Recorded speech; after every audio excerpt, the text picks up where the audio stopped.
I don't have soft hands, okay? I had to do some soft claps. Can't wake up the baby. Let's get into it. Coach Colin here. All of you guys know Kamala Harris has done a terrible job in her interview with Tim Walz by her side. So I'm going to be going through the highlights, or I guess we'd have to call them lowlights in this instance. But I'm going to be showing you some behind the scenes stuff of what happened before they stepped into the interview room. Then I'm going to show you what CNN correspondents and Fox correspondents had to say about this interview. That's going to shock you as well. And then we're just going to go through some things like her stance on fracking, some non-answers that she gave, just a bunch of gobbledygook. It's incredible that this happened. Anybody who's voting for Kamala Harris, hearing this interview, rethink it. Just rethink. I'm not going to tell you who to vote for. Just rethink it. Just roll through your list of facts again. I know there's joy and fun times and black Indian people. I know it's all very nice and glittery, but just rethink it for a second. Then we're going to go through her talking about having regret for lying to the American people about Joe Biden's cognitive ability. That's going to surprise you as well. And then they're going to touch on Tim Walz and his stolen valor claims. But let's just get right into the behind the scenes footage that none of you guys have seen before. Check this out. It's ready for your interview. Actually, we'll be interviewing as a team. We're here to up. We want to tell you the stuff we're not good at. Our weaknesses. Yeah, I'm sorry. Who's this gentleman sitting behind you? Hello, Ms. Lady. I'm Tim. I'm what you might call a workhorse. I need to have someone go up and down with me in the elevator. I have a weakness for sweets. Slow learners, and we're not particularly good listeners. We're also slow learners. Okay, first of all, Wait, shut your mouth. Shut your mouth. Shut for 1 second. Shut your mouth. I'm speaking. Hey, listen, guys, I couldn't make it up. I know a lot of you guys are going to be like, oh, no, that was footage from Step Brothers. No. It's just that Kamala and Tampon Tim are so close that you're just confused. That's all, you know. I know people on the left will say it's a cheap fake. I know. But believe me, that's how it went down, you know. And, you know, right on. Good for them. Good for them for standing tall together. Let's get into what these correspondents... There's some people that are going to be like, I think that was real. I've heard Kamala Harris talk. I think that was real. Whoever made that clip, shout out to you. Amazing job. Let's get into what these correspondents think of the interview. Then we'll jump into the lowlights. What is going on here?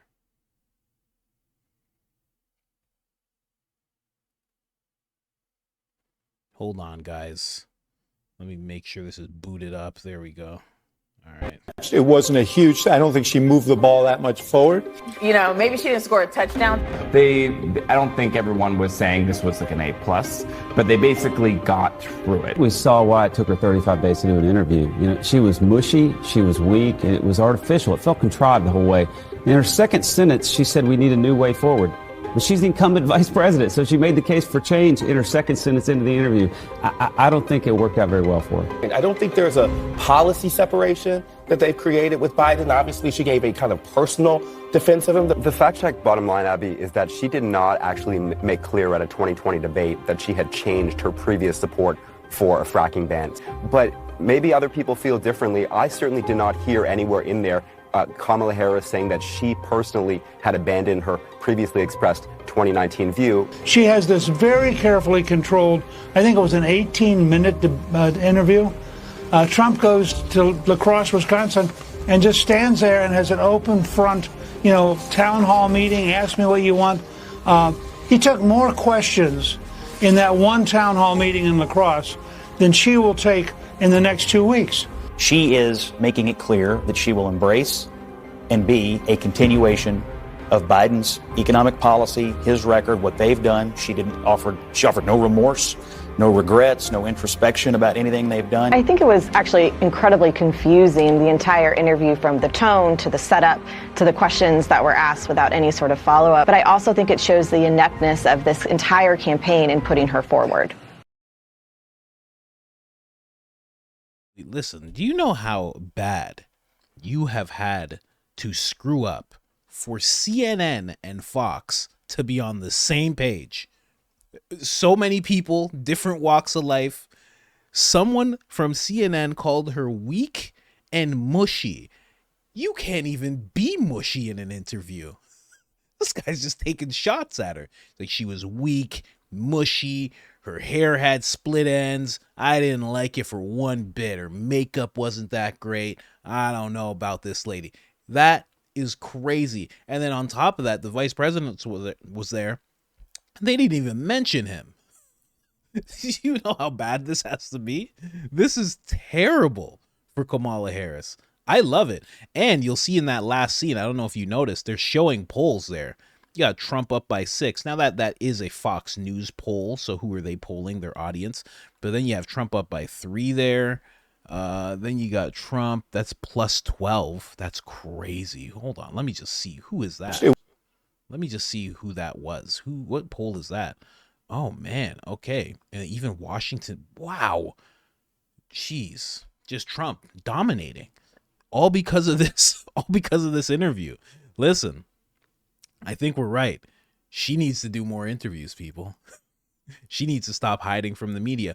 But honestly, people have to see. They have to see what she is. But can I just say really quick, when you are Kamala Harris and you do an interview and this guy doesn't stand up for you, I don't even know who he is, but he's black and he's on CNN. Their script is always just to call anybody criticizing black people racist. And he was just sitting there silent. He's like, no. This has nothing to do with race. This is not about race, people. She's a bad interviewer. There she is. Golden smile as always. Now, let's get into this first clip. Kamala Harris, ladies and gentlemen. President, Governor Walz, thank you so much for sitting down with me and bringing the bus. The bus tour is well underway here in Georgia. You have less time to make your case to voters than any candidate in modern American history. The voters are really eager to hear what your plans are. If you are elected, what would you do on day one in the White House? Well, there are a number of things. I will tell you, first and foremost, one of my highest priorities is to do what we can to support and strengthen the middle class. When I look at the aspirations, the goals, the ambitions of the American people, I think that people are ready for a new way forward in a way that generations of Americans have been fueled by hope and by optimism. I think, sadly, in the last decade, we have had in the former president someone who has really been pushing an agenda and an environment that is about diminishing the character and the strength of who we are as Americans, really dividing our nation, and I think people are ready to turn the page on that. So what would you do day one? Day one, it's going to be about, one, implementing my plan for what I call an opportunity economy.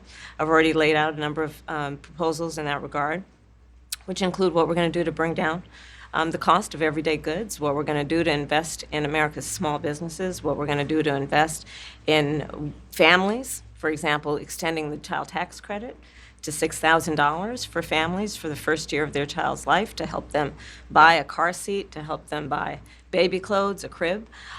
There's the work that we're going to do that is about investing in the American family around affordable housing, a big issue in our country right now. So there are a number of things on day one. Hey, tell us some of them. Tell us some of the things you're going to do. Day one, she literally just said, first off, her face, she does not look like somebody who's like, I'm ready for the country. Oh my gosh. First off, her face. Second off, all she said was a new way forward. Then she brought up Trump pushing an agenda. Trump hasn't been president for quite some time. I don't know. Am I wrong? Trump is not president right now. She's talking about an opportunity economy, which she does not want to break down because it's very socialist and it's knocking at the door of communism. Despite what a lot of people will tell you, believe me, these left-leaning libertarian people will all tell you that that's not true. Some of those people are snakes in the grass, in my opinion. Anyway, I'll get into that at another time. Actually, I talked about that with Eddie Bravo a little bit. Invest. She's just talking about investing into people, into, and then she's talking about the tax credit. But I talked about this on my main channel. Apparently, when it comes to this tax credit, you're going to still have to pay for the things up front. And it's going to be a while before you actually get the credit back. So they're framing it like it's helping. And they're framing it like it brought down child poverty by 50% when they implemented these things when Biden first took office. But it's not true. And then she's just talking about bringing down costs, but that's price control and that's communist. That is what makes failed nations flourish. That's what makes a failed nation just, light on fire like a dumpster fire. So it's just wild that she's saying all these things right here. She doesn't look that confident at all. It's crazy. It's crazy. Let's move on to the next clip. There's another one right here. Let's switch over. Kamala Harris talking more. I don't swear on these channels. Believable, I think, in the impact that we can make. You talked about, you call it the opportunity economy. You are well aware that right now many Americans are struggling. There's a crisis of affordability. One of your campaign themes is we're not going back. But I wonder what you say to voters who do want to go back when it comes to the economy specifically, because their groceries were less expensive, housing was more affordable when Donald Trump was president. Well, let's start with the fact that when Joe Biden and I came in office, during the height of a pandemic, we saw over 10 million jobs were lost. People, literally, we were all tracking the numbers. Hundreds of people a day were dying because of COVID. The economy had crashed. In large part, all of that because of mismanagement by Donald Trump of that crisis. When we came in, our highest priority was to do what we could to rescue America. And today, we know that we have inflation at under 3%. A lot of our policies have led to the reality that America recovered faster than any wealthy nation around the world. But you are right. Prices, in particular for groceries, are still too high. The American people know it, I know it. Which is why my agenda includes what we need to do to bring down the price of groceries. For example, dealing with an issue like price gouging. What we need to do to extend the child tax credit to help young families be able to take care of their children in their most formative years. This is crazy. She just made up a bunch of things. Did you notice that? She's just like, we got in, we had to rescue America because Trump mismanaged the situation. Trump actually... Listen, I'm not proud of Operation Warp Speed at all. And, I actually heard a theory about why he made Operation Warp Speed. It's actually a pretty interesting theory.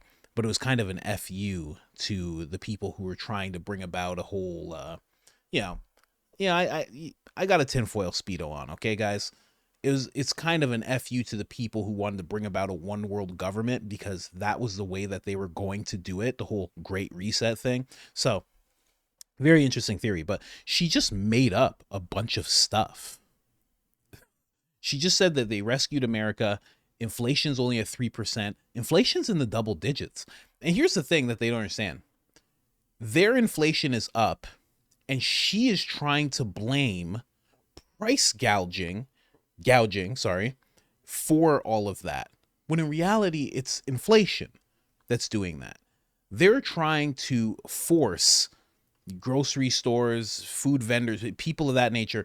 They're trying to force these people to set a certain price. That's what she wants to do with price controls because they mismanaged the economy and got inflation through the roof. You can't make this stuff up. And then to have the nerve to say that we rescued America. Kamala Harris rescued America. Are you crazy?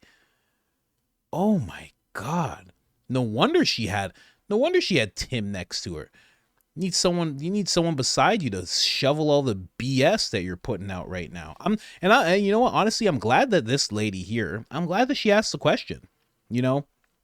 I know she's the lady that cried when Trump was actually elected president, and she has an intense bias for sure.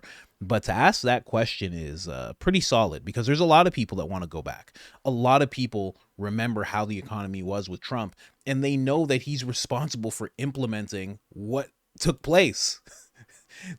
Even Joy Reid now is coming forward, and she's like, that was Obama's economy, just so you know.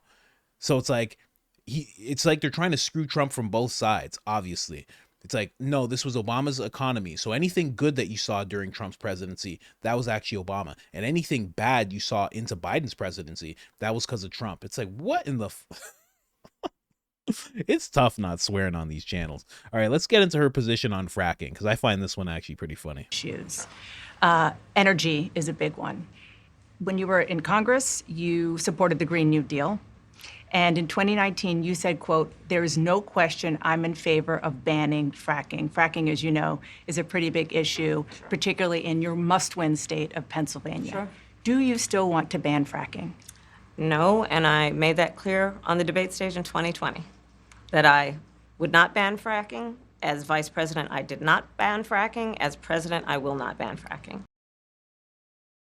Senator, and here she and this devastating practice. There's no question I'm in favor of banning fracking.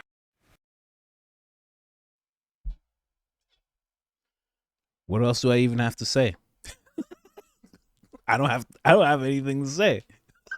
This is incredible, man. This is the most crazy campaign I have ever seen. And maybe it's because I'm more dialed in because I do this now as a job. I don't know. But this seems completely out of whack. This seems so crazy. They are just like, no, yeah, you know what? Day one, she's going to fix things, and don't worry about the fact that she's the vice president now. And no, the president's absolutely fine, and he should be on Mount Rushmore, and she actually rescued America, and she's more qualified than Donald Trump. It's just a bunch of lies, and we're all just supposed to sit there, and it's like, hey, you going to ban fracking? No, my values have never changed. I would never do that. And there's clips of her just being like, I would ban fracking. It's like, what in the hell is happening? It's so crazy. It's not even funny anymore.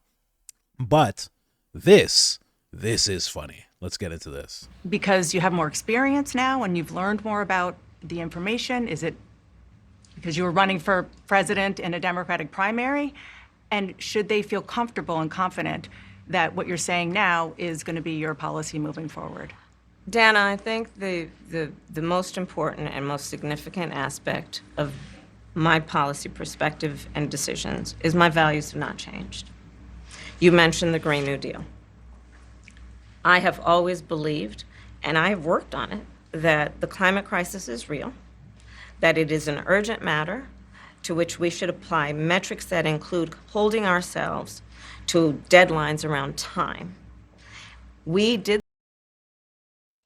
That's right, guys, because I don't know what you hold your deadlines around. But here in Harris country, we hold our deadlines around time, okay? And I know a lot of you haven't thought of that before, but this is Kamala Harris. She's cogent, ladies and gentlemen. This is the best Kamala Harris that you've ever seen in your life. And she puts her deadlines around time because the deadline is set and there's a certain time that passes by. And if it goes past the deadline, then that's not acceptable, right? And that's why she bases the deadlines around time so we can stay within the time of the deadline. Do you understand? Okay? Do you understand? I love it. That's classic Kamala. Thanks so much for that, Kamala. We just need to put deadlines around. We always put deadlines around time. I wish somebody normal would interview her and just say, what the hell are you saying right now? I wish somebody would interview and say, hey, what the hell do you mean deadlines around time? It would be the best thing in the world. It would get viewed 100 million times. We like to put deadlines around time. Hey, what the hell are you talking about? Break it down for me. I want to hear it from your mind through your mouth. Tell me what you're saying to me right now. And she'd just be like, well, there's time, okay? And there's clocks. And when it comes to clocks and time, they kind of go hand in hand. In fact, there's two hands on the clock. Oh my gosh. Interviewer would just... Interviewer's head would just explode. I wish I could interview Kamala Harris. It'd be so great. Now they're going to address, I believe this is Tim Walz. No, this is actually the lying. Biden's cognitive ability. Do you think she regrets it? What do you guys think? Say it now. You think she regrets it or not? Let's go.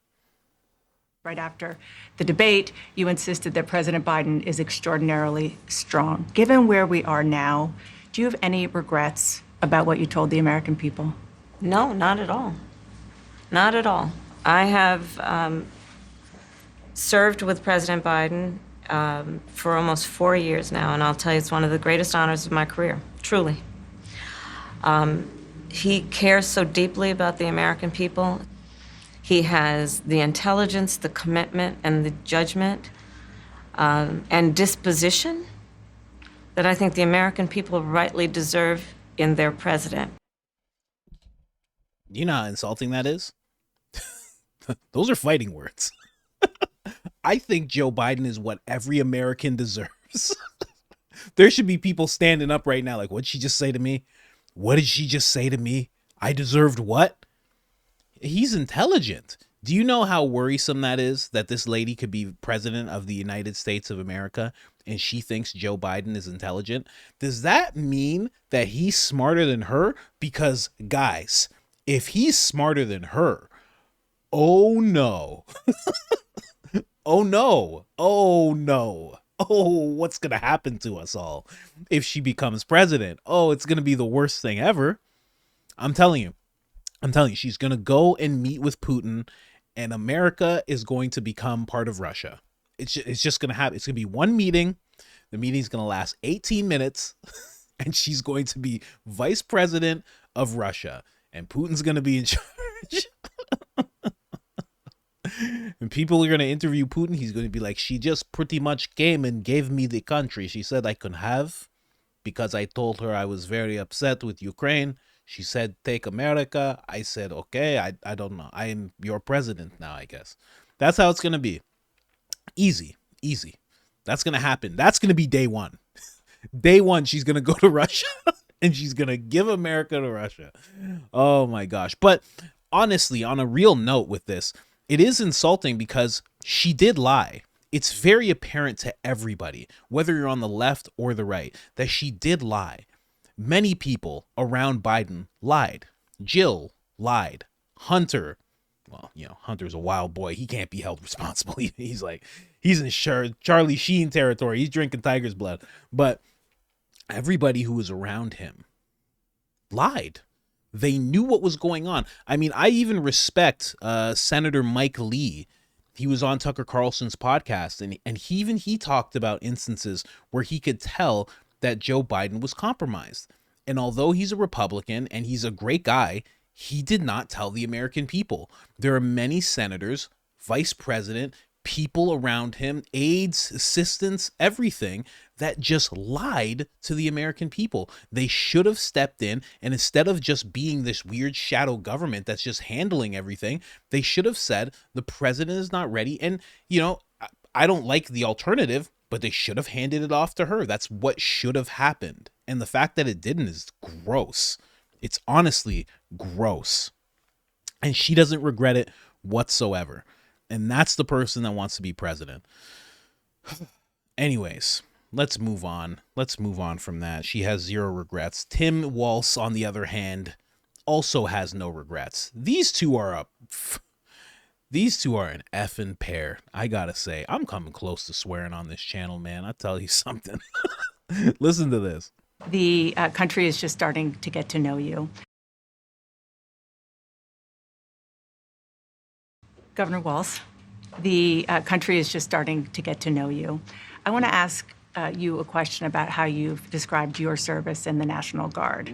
You said that you carried weapons in war, but you have never deployed actually in a war zone. A campaign official said that you misspoke. Did you? Well, first of all, I'm incredibly proud. I've done 24 years of wearing the uniform of this country. Equally proud of my service in a public school classroom, whether it's Congress or the governor. My record speaks for itself, but I think people are coming to get to know me. I speak like they do. I speak candidly. I wear my emotions on my sleeves, and I speak especially passionately about our children being shot in schools and around guns. So I think people know me. They know who I am. They know where my heart is. And again, my record has been out there for over 40 years to speak for itself. And the idea that you said that you were in war. Did you misspeak as the campaign has said? Yeah, I said we were talking about, in this case, this was after a school shooting, the ideas of carrying these weapons of war. And my wife, the English teacher, told me my grammar's not always correct. But again, if it's not this, it's an attack on my children for showing love for me, or it's an attack on my dog. I'm not going to do that. And the one thing I'll never do is I'll never demean another member's service in any way. I never have, and I never will. It's incredible. What is he talking about? He went from not answering the question at all. She had to press and ask the question again because he really wanted to get away with just saying a whole bunch of nothing. Then he says, oh, my wife, the English teacher, she tells me my grammar is off sometimes. What? One of them thinks that Joe Biden's president. Thinks that Joe Biden, actually, that was a proper Freudian slip there.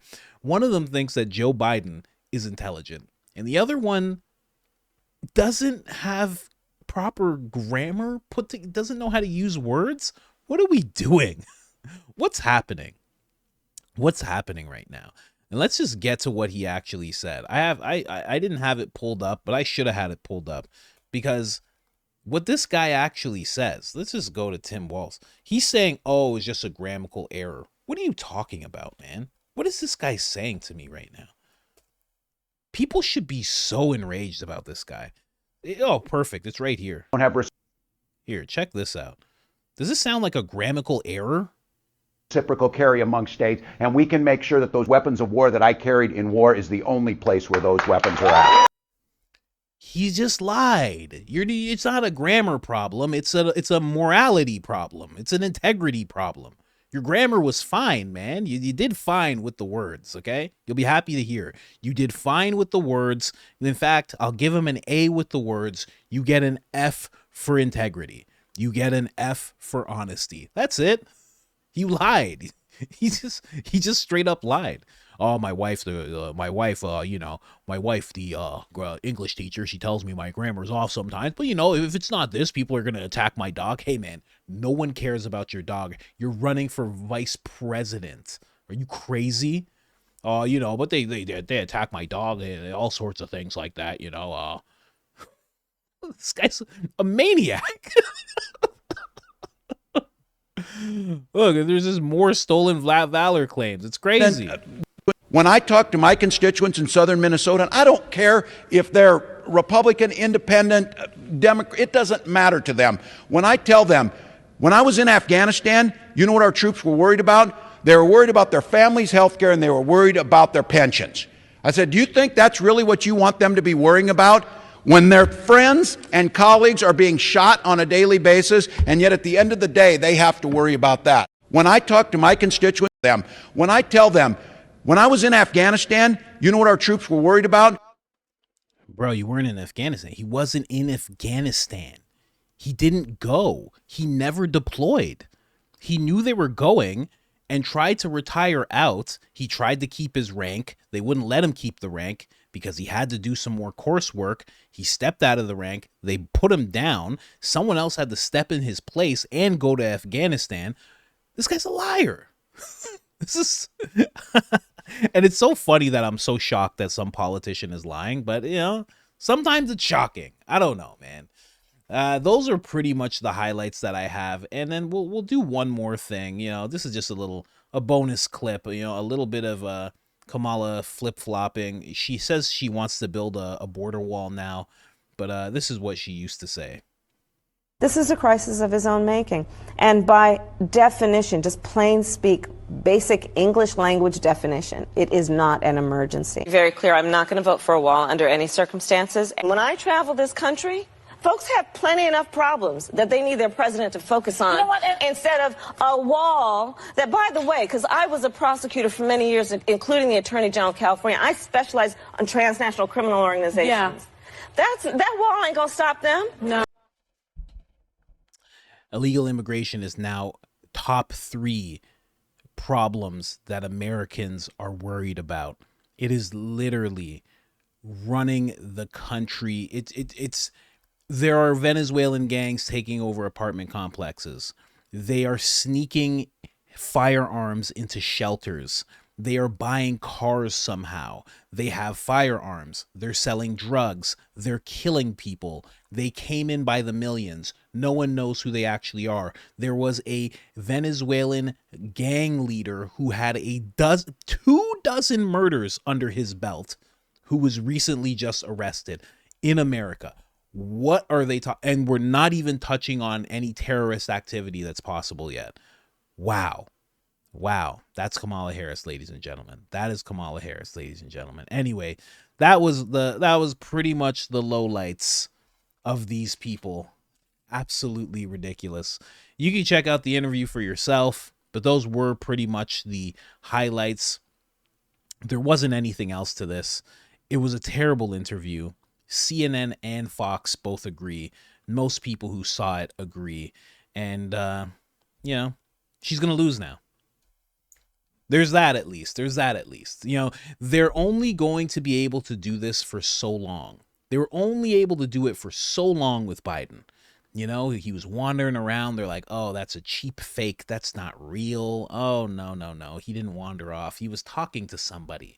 It was his dead uncle that was flying above, and he was talking to his dead uncle. They were making up all sorts of nonsense stories, but as soon as he got in front of Trump, there was no more lying. As soon as she gets in front of Trump, there will be no more lying. It's not going to go as bad as Biden. For sure not. She at least, she has her mind somewhat with her, but it's going to become very apparent to the Black community, Hispanic community, and hopefully a lot of the liberal people will be able to see that this is not the choice. I know people want anyone but Trump, but people have to really start rethinking that stance, because they're going to drive America into a place that they really don't want America to go to. You really don't want price controls. I'm going to do an episode on price controls pretty soon, just to show what actually happens to a nation. But the things that she wants to implement are going to drive up inflation, like $25,000 for housing for new home buyers, the $6,000 credit that she's talking about, the price controlling of food. All of these things are going to drive inflation through the roof. It's going to get so much worse. It's going to impact the dollar tremendously. It's going to impact the middle class, working class tremendously. It's going to make things so much harder for everyone. And I have to be honest, I've been doing this show, my main show, for like 2 years now, this one for like 6 months now. And I have to say, it really seems like that's what they want. It really seems like there is a class of people, maybe they're not liberal, maybe it's been co-opted, maybe the Democrats have been co-opted, but it seems like someone is attacking the nation within. And when I see these things that she's implemented, I can't help but think she's a part of whatever that is. Anyways, guys, like, subscribe, turn on the notifications. It helps us tremendously. Other than that, I'm out.